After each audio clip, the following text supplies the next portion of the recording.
लोकसभा निवडणुकीच्या पार्श्वभूमीवर सर्व पक्षांमध्ये जागा वाटपाबाबत अजूनही खलबतं सुरू आहेत. याच पार्श्वभूमीवर महाविकास आघाडीची आज बैठक पार पडली.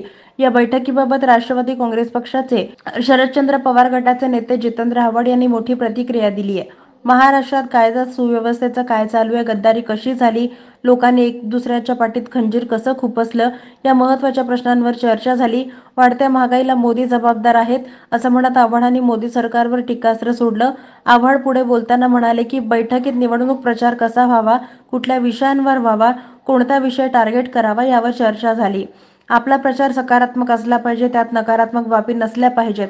सांगली आणि भिवंडी या 2 जागेवरचा तिढा कायम आहे. यावर ते म्हणाले, आम्ही एकत्र प्रचार कसा करायचा याबाबत चर्चा केली. पुढील 1.5-2 महिन्यातला प्रचार कसा असावा, मुद्दे कसे असावेत यावर खलबतं झाली.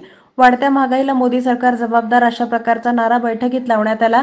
महाराष्ट्रात कायदा सुव्यवस्थेचं काय चालू आहे, गद्दारी कशी झाली, लोकांनी एक दुसऱ्याच्या पाठीत खंजीर कसे खुपसले, तसे मुद्दे प्रचारात आणता येतील याबाबत चर्चा झाली असंही आव्हाड म्हणाले. महाविकास आघाडीमध्ये जागा वाटपावरतून तिढा जो आहे तो सातत्याने पाहायला मिळतोय.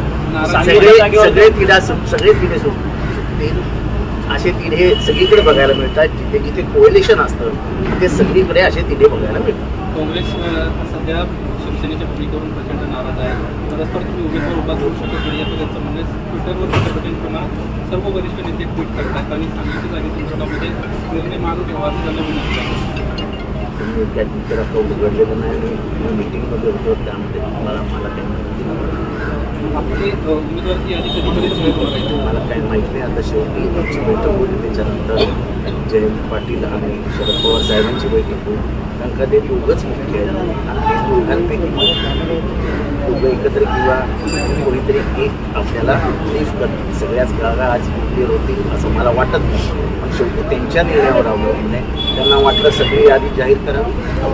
सर, सांगलीच्या जागेवरतून हा तिढा संपूर्ण दिल्लीच्या काँग्रेस हायकमांडकडे गेलेला आहे. खरं तर विशाल पाटील हे अजूनही निवडणूक लढवण्यास ठाम आहे. तिथून चंद्रहार पाटलांना उमेदवारी जी आहे ती ठाकरे गटाने दिली. त्यामुळे महाविकास आघाडीमध्ये बंडखोरी होणार का? जसं की थोडंसं पेशन्सनी सगळेजण वाटतील. मी अजूनही सांगतो, एखादा शत्रू जेव्हा आपल्याला त्याच्या विचारांशी लढायचं आहे आणि ते विचार संपवायचे तेव्हा आपल्याला एक पाऊल पुढे, एक पाऊल मागे, एक पाऊल पुढे, एक पाऊल मागे या भावनेतनं घेतलंच पुढे जावं लागतं. Coalition is all about patience and compromise.